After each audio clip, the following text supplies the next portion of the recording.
looking at that, and there's another connection through here, and that our church is strongly involved in Alliance and has been. We know the people there. I did the walk, you did the walk. It's like another whole big connection for babies and lives and women who need help, who need encouragement, who need to come to know Jesus.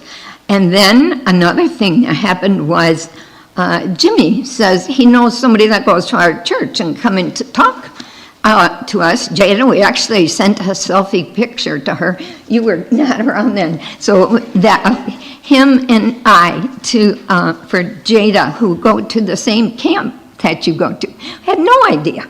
So that's what I'm saying. It's like, it makes me want to jump up and down when I think of all the ways he's connecting. So then when the hard things come, and we all have hard things, and they're going on all the time, and you can say things in your heart that you're rejoicing over and grieving over all at the same time. So it's like he gives that encouragement and sweetness in our hearts that are like, I'm here, I'm doing this. So just get out of the way, let me do my thing, and you just walk with me and share with me. So that was the thing. It's our connection with our church, our connection with Alliance, and then with Honduras that you also have here. So thank you to you and glory to God. Even when he was reading the verses and we were singing the songs, that's it. It all needs to be passed back up and know that he didn't have to do it. He doesn't need us. He gave us a privilege that we've been a part of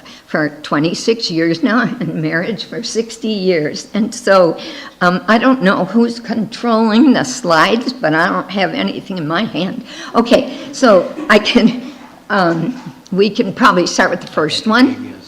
And yeah, I'll give you a signal when it's time to change. Will that work for you? Thank you. Yes, it might be a controller that might make it a little bit easier for you, but give me a second. Okay. Oh, that's what this is. All right. So let me just give it a test, all right? It's a dangerous thing to tell us we don't have time limitations. We're excited, and we are excited. Did you want to add anything before we start this?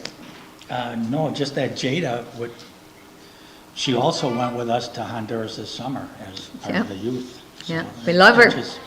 She's a neat young lady. So Jada has been our family assistant at Village Creek for the last 2-3 years, and almost part of our family because we spend a whole week with them, and then just to happen to go to and so it's pretty amazing how God works that out. It is, and it's common. Don't think this is unique. It's not. It's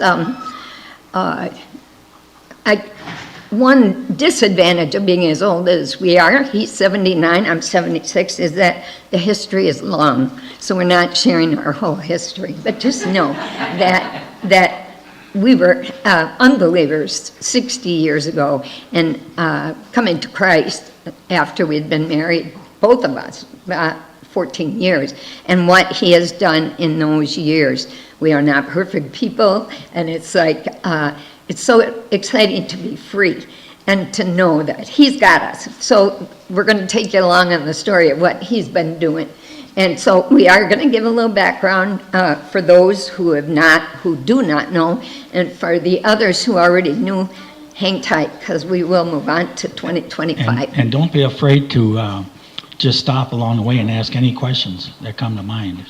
That is a good way to do it, rather than saving them at the end. So if you see a slide, you want more information or something, just stop us, all right? So in 1996, we started Cornerstone International Incorporated. Somebody we found out years ago thought we were like some big organization. We're it, all right? We're it. It's out of our home. But now we need to add a few people to it, some younger people. Yes, and pray for us for that. But we also do have some younger ones that are interested. So we started that, and then it's, it sounds big, but it's not, and it's out of our home in Racine. This is where the Lord put us, and I'm not going to give you the whole story, but I was born in 1949, And we had connections with a missionary, a Honduran missionary, who came to the States with his American wife. My parents got involved in was called Gospel Independent Mission. I wasn't a believer then, but when those people came, I just loved them, even though I didn't belong to Jesus yet. But God had the plan that the year I was born. He already knew what was going to be going on. So he's just been filling us in along the way. And a lot of people say it's in South America. They'll say, do you still go to South America? I'm like, no, we go to Central America. That's where Honduras is. This is the lay pastor that we met.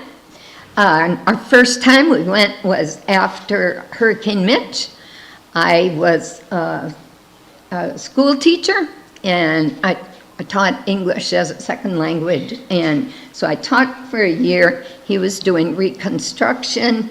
I don't know if you're going to see kind of work he does, and he'll plug in there. But this is the couple, Jeremias and Danelia. Those of you who've gone will remember them. Sweet, sweet couple. Because we've been going all these years and working in the same place with the same people, we're like family. We know each other well. Our families, they have two sons who each who are grown up with families now, and our pastors in churches in Tegucigalpa called Impacto. But we go to Iglesia Renacer, which is the church they're connected to in the neighborhood where the school is. And there will be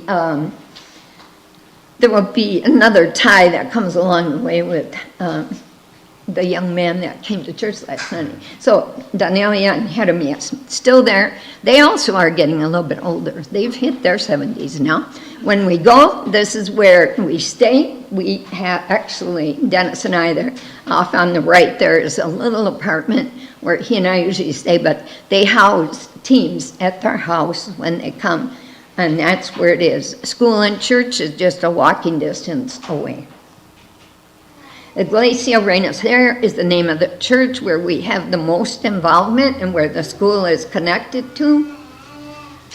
But we have to go back just a little bit, 1999, 2000. Yeah, this is when we first met. We met him before this, and you can see in the background there's nothing there. It's just in the middle of nowhere, and we just had the same vision as far as the church. So I started the church back in 1999, and you did the red brick? I did the brickwork. I had to do some prep work on all that stuff as well, and it was just and then when we designed the church, we made it pretty big. It's a good sized church, thinking why would you have a church that big in that area? And you can see even from that picture, well, that's a more modern picture of it, but anyway, you can see that there's not a lot of stuff around there. And this was back in probably 2000 right now. In the background, there's no school. Now you can see that the school, it's 3 stories.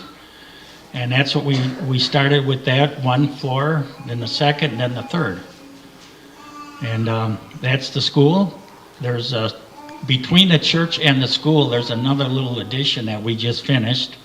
You don't see that on this slide.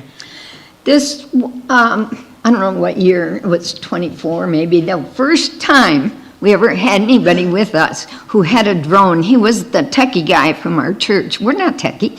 And he brought a drone, and we were like, wow, we got to see from a whole different perspective what things looked like in all those years, because there's many more things. You want to just But now you can see in the background, you see how many homes are built up around there now? This is still an extremely poor area, and it's I don't want to scare you away, but it's kind of a gang-infested area. Not kind of. That's what it is. And we have some of the students would be part of the gang families that would go to the school. I personally believe that they're protecting the school from any extortion or any of that stuff, because some of the family members are going to the school. And they know, we've been there for 26 years, and we started the school in 2003 is when we started the construction. So we've been there a long time. We through all that time, you kind of build, they know you're coming back. And that's important, that it's just not one and done short-term mission group, that we're coming back year after year after year. And that's really important to build a relationship with the community there. One of the things you might, who have gone, might enjoy, appreciate, there's brand new bathrooms there. See? And, Yeah. and if you I, look I to say the they're the right, best bathrooms in Tegucigalpa myself. I mean, it's really, the people are just totally impressed when they use the bathroom. yeah. Sounds funny, but true. And there's a beautiful kitchen, and there is a workshop. He has a Yeah. workshop that's, has And everything. the workshop is right to the right of that picture, just the one-story building. And if you look on top of that, that's a concrete roof, and you can barely see some rebar up, and that's where we're out of classrooms now. So we need more classrooms, and that's the only option we have now, is building them on top of that. So that's the future plans. Linda will get into that, the number of students, but we need classrooms. Yeah, You know, and we never envisioned this. Now, every organization can't run like we do. We're unsophisticated, unbusiness, we're just us. And it's like doing the next thing. It grows, they need more. We bring more. People work, they build more.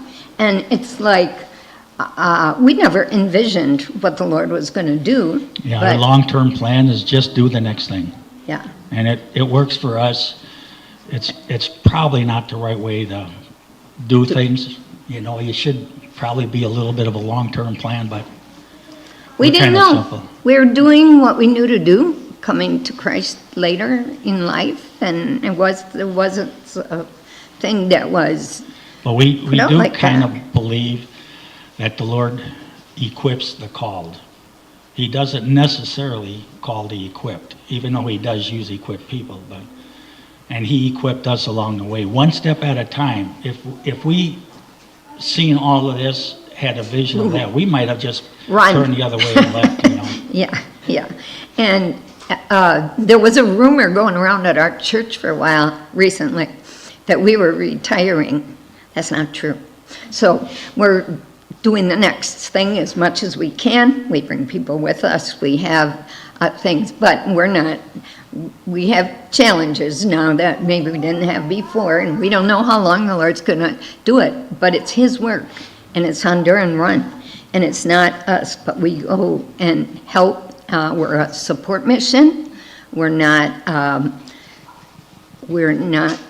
planting churches, but you're going to hear how they are, and we are working to serve the Lord through serving them in different ways.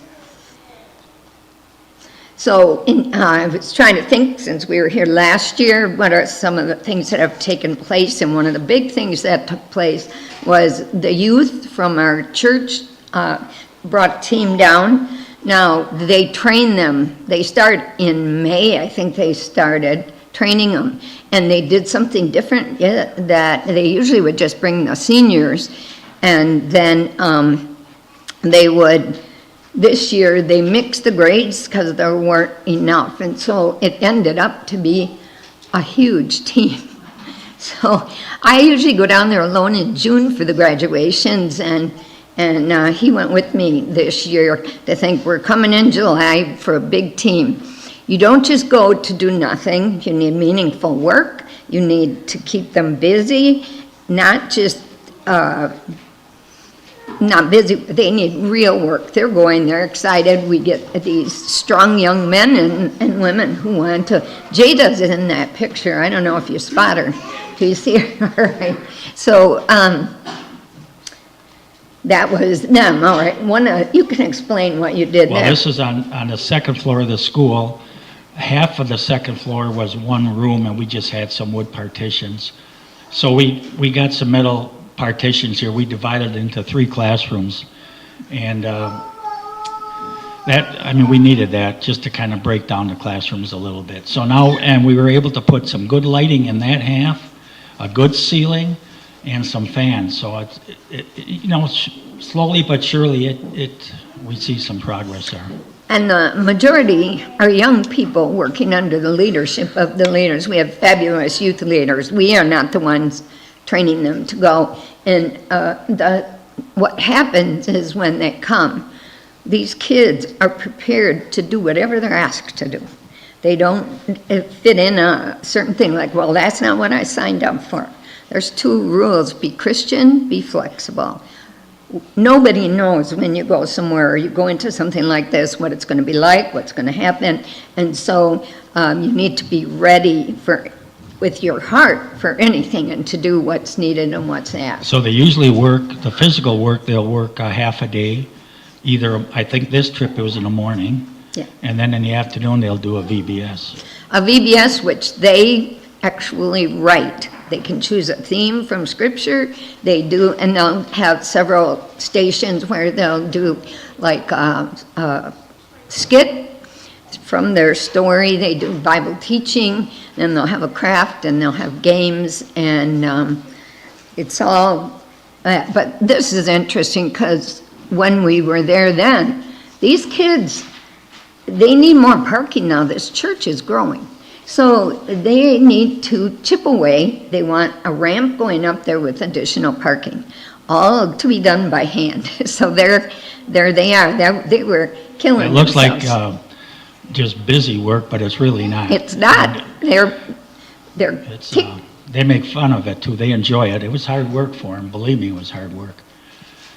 They're picking it away, but and we're only there for a week. You tell them what that kid is doing right there. well, right now they're tarring the back of the building. They're putting a waterproofing on so they can backfill that building for the parking lot. And then you can see the rebar on it. That's where the addition more than likely is going to have to go, and we'll probably piecemeal that. When I go down there in December, we'll make the final plans on some construction and maybe some teams. And the church here is welcome to join us on a construction team too. And ladies can go too. Matter of fact, some lady would rather go on a construction team. Yeah, we know someone that Yeah. do that. Yeah. So that had to be one of the most brutal jobs because I don't know if any of you know about that, but I didn't. But super messy, super sticky, permanent stick, So it was like a challenge for them. You get a bunch of kids with some brushes and tar, and you know what's going to happen. And so they did it, and it was good. Then This is where the old bathroom was. We raised it up there. We took the old bathroom out, and now this is another classroom on the second floor. So we were able to use that space between the church and the school. And that's And working we're out only quite there well. a week. And if you keep that, and not every day is doing that. We have, so, and This is just some of the work that they do. Like I say, it's not just busy work, it's meaningful work. right. And I was going to say too, it's like just cleaning up after ourselves. It sounds like, you have to tell them? They do it. It's beautiful. And I didn't even know that trip because we were meeting with seniors all year. I didn't even know the names of a lot of these kids. We all wore name tags all the time, not just for the little people in the VBS and stuff, but for each other. And so we were able to get to know them. They made a meal for the whole church. This is the new kitchen in the church. And they, that kind of came about as an afterthought. They weren't going to do it because our normal chef guy wasn't on this team. And they said, hey, let's do it. Let's cook hamburgers. And the story about this, they did it outside, and then the whole church comes and they serve the church.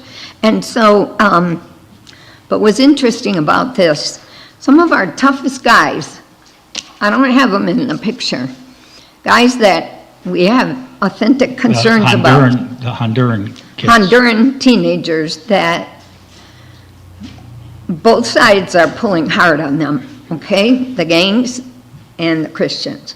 And they were the ones hanging around the grill, watching these guys cook, talk to them, forming relationships with them. And it was like, wow. And it was even a hard decision. Should we even do this? But the Lord reigns, and he said, yep, let's jump. And it yes, question or no? Yeah, question. So you're talking about the students of the school hanging around on the roofs and the teams? Yep. So in the school, are they learning English as they go up? Oh, So yeah. they're sitting there, Yes. they can- That's a good question. Are any of you familiar with accelerated Christian education, the PACES and that? That's what they use in the school, and it's all English. So, but it actually, the school's tough because the kids come in when they're little. We've had some exceptions to that, but it doesn't always work out, and it's not the plan. They should come in little because ACE is all in English. But they actually have a double curriculum because they have all their Spanish courses as well. So it's a tough thing. The thing I love about it, and I strongly encourage them to stay with ACE, is there is a turnover in teachers sometimes, and the teachers, and having been one, I'm not criticizing teachers, but we tend to teach what we're strongest at the best. This is flat all across the board. These kids are getting every subject in English. There's no gaps there. So if a teacher changes, those kids are still where they're at. Someone new is not jumping in, starting at a different point. So that being the English thing, AC is, it's all in English, and it is tough for them. We actually have a young man from our church now who's committed. He's down there for this whole school year, tutoring, and your job always grows when you go to do something like that. So he's actually teaching a lot of things and pulling kids out and helping with them. COVID took its toll Still on trying the to catch up schools. from COVID there. Question? Are all the teachers and the pastors of the church, are they all missionaries, or are some of the local? They're locals. They're all They're locals, even the English teachers, except for our Jack. He's, yeah, and they love it when there's an American teacher among them too. You have a natural But English. Jack but- that's down there now, he goes as a missionary, and any person that would take from the States would go down there as a missionary. Now, a missionary in Honduras, we're talking $500 a month for support. Cheap, really. So, I mean, it's not outrageous. He paid his own way. He paid his own way. Everything. So, because you pay board and room and stay at the house and that. So, and he's been there now since the start of school, and he's been a super blessing. But from the school standpoint, it's nice to have some North American teachers down there because it helps with the cost of the school.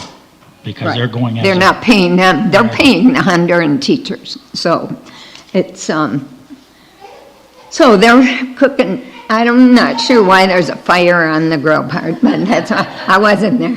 Well, they had 6 pounds of hamburgers for 200 people, so you can imagine how small and thin the hamburgers were, you know. They- So they were falling through the grate and just burning up. But they had other food too, so it was not a problem. And that's it, be flexible. There's a lot of laughing that goes on all through the whole time, so. See, normally they have a Saturday afternoon around 5, well, and earlier than that, they have the Los Lomitas work, which Linda will We'll talk get to, about. yeah. But then they have a church service on Saturday night. It's kind of a prayer meeting. Everybody breaks up into groups, and then after that, we all get together as a church.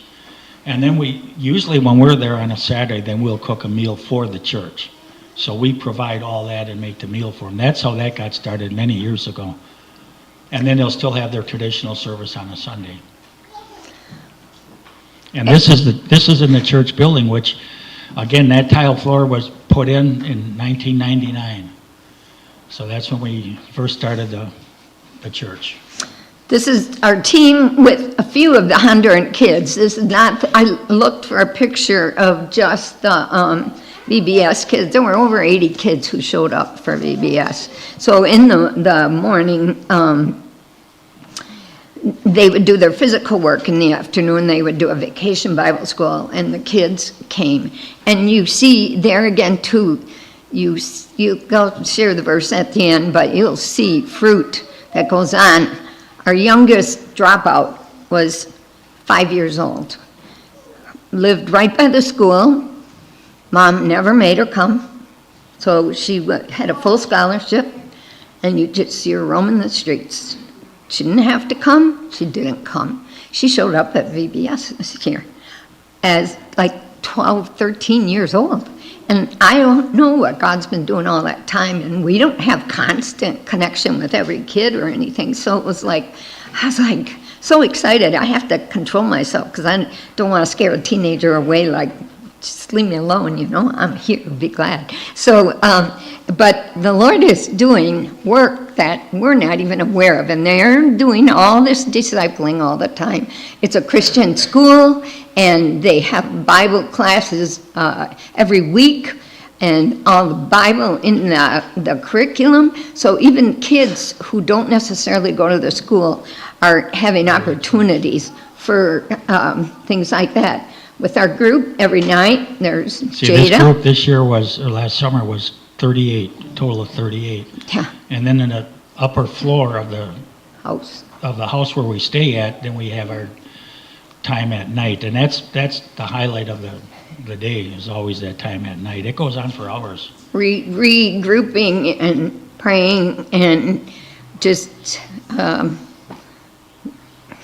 Four of the glorifying the young Lord. people on this trip got saved. actually On got saved. that, That didn't, yeah. And they have to do things, and then they'll follow the discipline. They have to do the training to be able to go. So they can do the training. Actually, we wouldn't even necessarily know. They don't know Jesus yet, although we would suspect that, but we're not.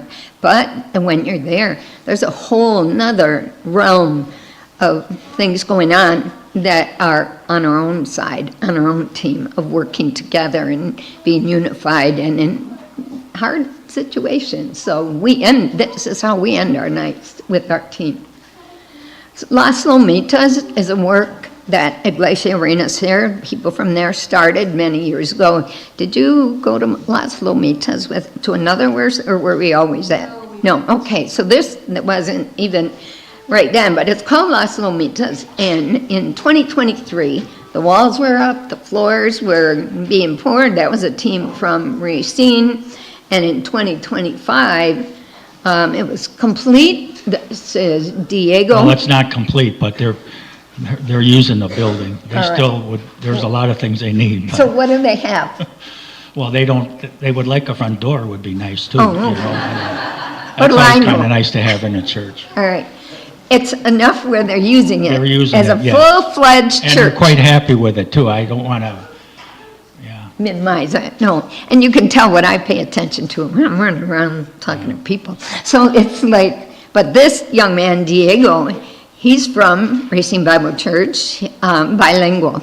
He came to know Christ, as a teenager, later, not all that many years ago, passionate for Jesus, studying to be a preacher, and he comes along with us. He's graduated now, he's in college for that, but he doesn't need a translator when he preaches either, so that's the thing. So this is him at Las Lomitas, and you can see it's looking pretty good. There's windows and things on there. So it's a building, and the people are coming from that neighborhood. And that used to be held in the parking lot of a hardware store that the pastor had right there, outdoors, everything. So, See, when they start a work in Honduras, they usually start with the young kids.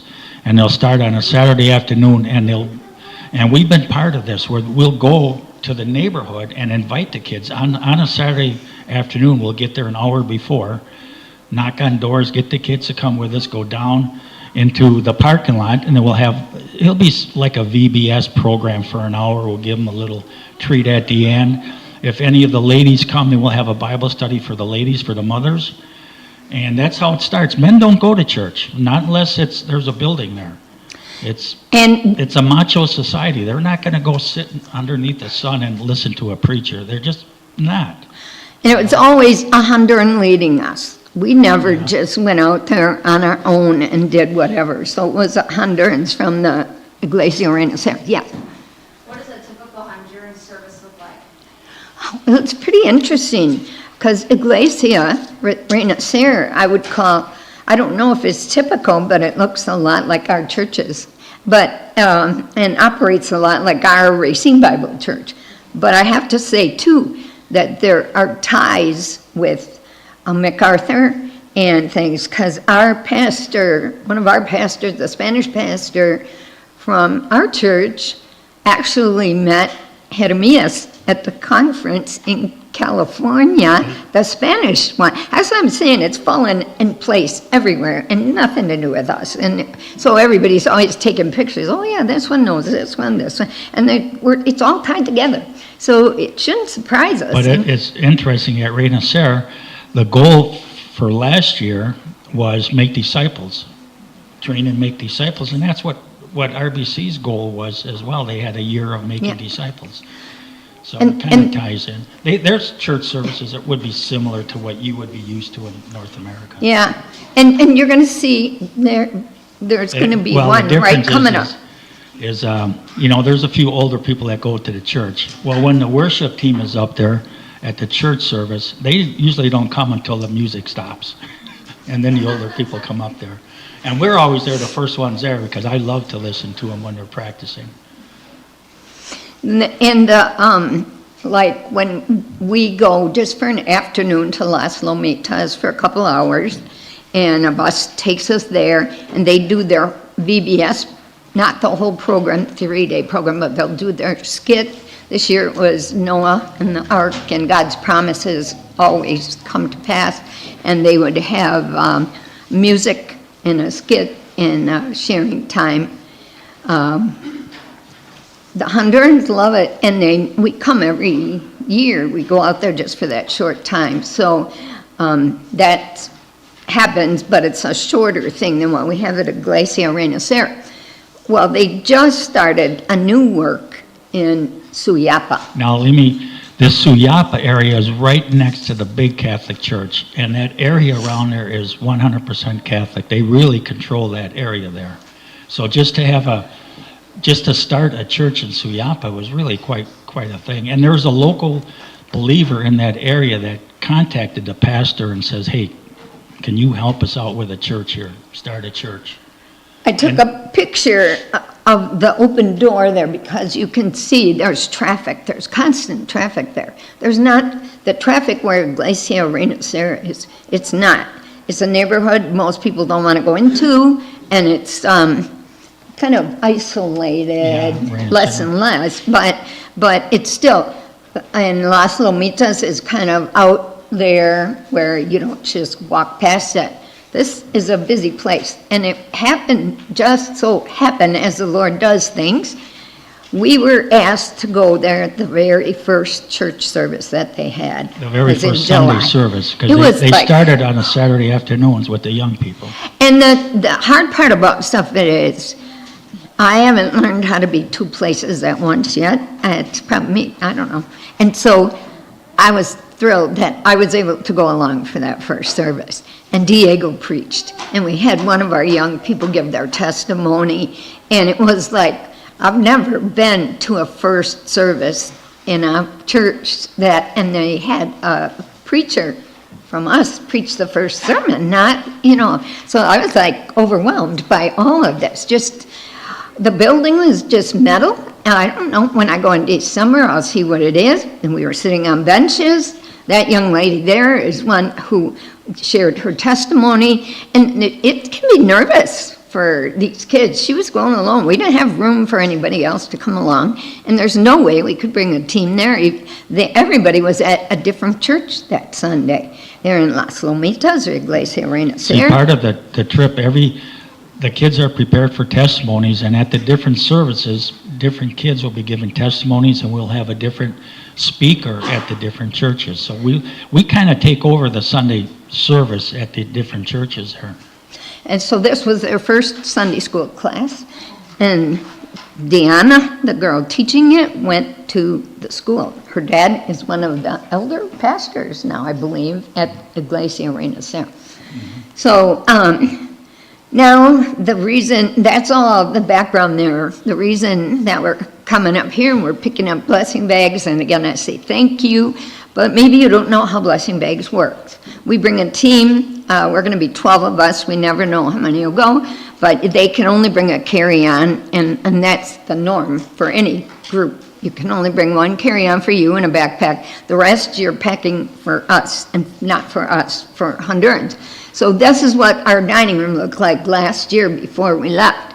we take the things home, we fill the bags here.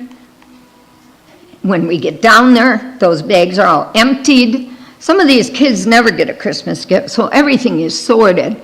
Both these guys have been there more than once, and they're going again. And it's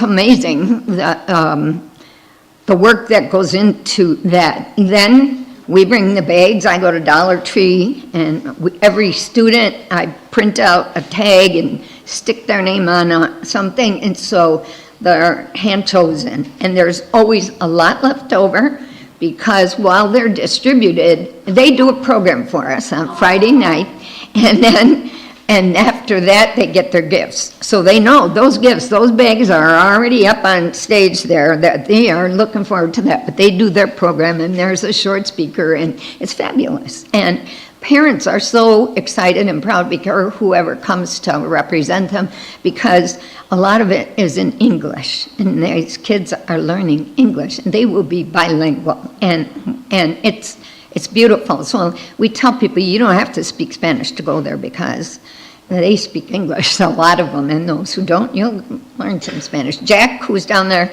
he didn't have any Spanish, but he's got some Spanish going on now. And then each child is called up. And the reason I put this picture, now, it's nothing about me, but I get to hand out individual bags from the littlest to the oldest. These kids tower over me by the time they leave, and it breaks my heart when I have to say goodbye when they graduate. And then we say, why do you do all of this? You know, we know the Lord's in it. Let me back up a minute. Okay. With the school, we're accredited through 9th grade, and we're in the process of getting accredited for 10th, then 11th and 12th. The kids, the 9th graders that leave the school, they would really want to keep going on, but in Honduras, they start a tracking system in 10th grade where they track them into whether it be a teacher, an engineer, or something like that. So we're in the process of trying to get accredited. It's just a matter of The Lord going over yeah. the government ways Yeah. and speeding it up, because the wheels turn slowly, and that's okay. And then when they change governments, then you're starting all over. They lose all the They lose paperwork. You papers. got to Yeah. So, go through. and there's money involved. Yeah. So why? And it's you did not choose me, but I chose you and appointed you, that you would go and bear fruit, and that your fruit would remain. We have some who've come from the school, have gone on now, and it's just so sweet. They've gone on with the Lord. We've had other stories too that aren't always. Now, this is like kind of our theme verse, but it's funny because these kids have grown up, and I don't think they've ever seen this picture, and I need to show it to them. So we don't show this down there, but it's now to Him who is able to do exceeding abundantly beyond all that we ask or think, according to the power that works within us. To Him be the glory in the church and in Christ Jesus to all generations forever and ever. Amen. This is what He's been doing. This is what He continues to do, not just through us, through you, through all around the world. So thank See, you. in this slide here, you know, the slide, they had a swing set or something right off to the right there. You can see the leg, and it broke. But they make use of it. So they just put it on the side of a hill and they use it. And that's how they can be creative. And even with toy, when we first went down there, they never celebrated Christmas as far as giving gifts. They just didn't. They just made, it was, tamales was a big thing, and family. So they'd make tamales and family, and that's how you celebrated Christmas. Now they do give gifts out, and you'll see some trees and stuff like that, Christmas trees. But this is, I mean, they enjoy this. I don't know if all of our kids would. You know, they might want a new swing set. So I don't think it's always, neat to see I don't that. think we always bring our best side to other countries. We are greedy, they're greedy too. We can build a greed in them if we're not careful. And so gifts that we give, we don't overdo. And, but it's like, it's just Hondurans are survivors. And they find a way to go on no matter what. And always, our teams, when they go home, they say they have less one of our team last year cried when she came back and shared. She goes, they had a sheet for a door, and we're so unsatisfied. And the gangs are there. There's trouble there. There's no protection if you have a sheet for your front door of your house. And they're more joyful than we are often. So And if you it's, could back up a picture, you could see the boy who lives in the house, one of the houses. oh, Hector, yeah. He's one, if you think of the name Hector, he's one who's in a dangerous way for, and there are many. So it's like, that's the other thing I really want to stress too. We don't know. We don't know how it's all going to end. We know Jesus is the victor. We know that people can go through some pretty hard stuff here too. It's not different here in that way. Sin is sin, and there's no new sin, and there's no new temptation, and it's like we're just praying, and we go to encourage and to love on them, and that's it. It's 10 I hope after you have 10. some questions. Well, it's 10 after 10, so we got to stop. Then But- no questions, please. Do you, anybody have a question? Yes, How did you get started in the location that you're in? in the location, that was like, Well, we had an opportunity to go there, me as a builder, right after Hurricane Mitch, to help a mission, and my wife had an opportunity to teach at a school. So then, and that came through where? Where did that come from? Through RBC, we heard about it, right? no, it was through Maria Elena, Oh, Maria Elena, who's okay, a through, missionary in Honduras, who we know, who we knew, yeah. and she was in the States. So then we just decided to go there. Once we were there, then we met the pastor and Denalia, and we tried to share a vision. He's only Spanish, I'm only English, so we kind of Two things. tried to communicate, but we still had the same vision. So he gave me, which was I'm so thankful for that. And he didn't know me, but he let me just Gave him have freedom. kind of the free reign of designing and starting that school. So that's all. But then after he So that's told how we him started. that was his vision for that church, he didn't expect it to have arch window, but he dreamt that he could. And so the Lord It was blessed him that wonderful. way. But I also have to say, Honduras has been in my family forever, since I was born. And this particular missionary came to the U.S. My mom died when I was 15. I was not a believer. I'm the seventh of 8 kids, so I won't give you my whole story, but it was that Honduran who preached at my mom's funeral. And I was not looking like I was listening, but I was listening. And when I accepted Christ at 25, it was Honduras that I wanted to do. And then I finished high school and did all that too. But interestingly enough, and this goes on, I could tell you story on story. In Honduras, last time we were there together this year, the pastor and his wife said, we have to tell you something. They met a general, Honduran general, who goes to one of their son's churches, and they wanted to hear his testimony. He shared his testimony. He was saved under that same missionary that I knew that preached at my mom's funeral. I want to meet the general. I'm sure he's not as excited to meet me as I am to meet him, but it may happen. So we're not in the same place all the time.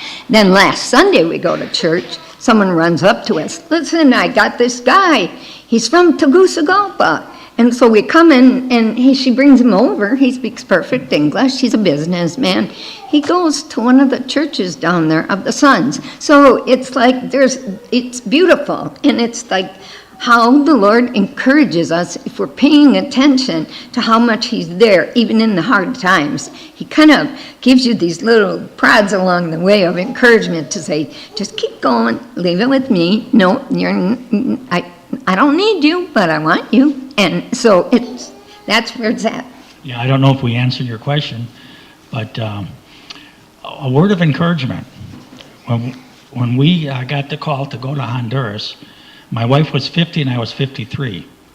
Yeah, we So, weren't kids. that's right, and we sold our house and moved to Honduras. And you're never too old, to serve the Lord. So you don't have to be a 20-year-old kid going to Bible college. There's other ways. And even when I got saved in August 5th of 1979, maybe 2 years later, I got an email from Wycliffe Associates, or not an email, a newsletter, and they needed a bricklayer in Africa, so I just checked the box and sent it off, completely not knowing what I was getting myself into. And that was the start of short-term missions for many years until we actually moved to Honduras. So, and the thing that works for us is we have the same vision in Honduras, different roles, but the same vision. So that's It's been that's what awesome. it's all about. That's been awesome. Yeah, We have the Yep. same mission, the same vision for that, true. so that's good. Right? Is that it? I don't know if you need that,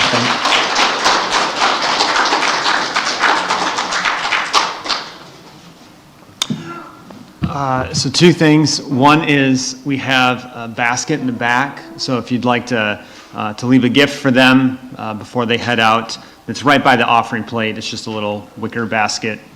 You can put a gift in there. Can I say, I left a photo album of the school sitting on the table back there. Don't let me leave without it, but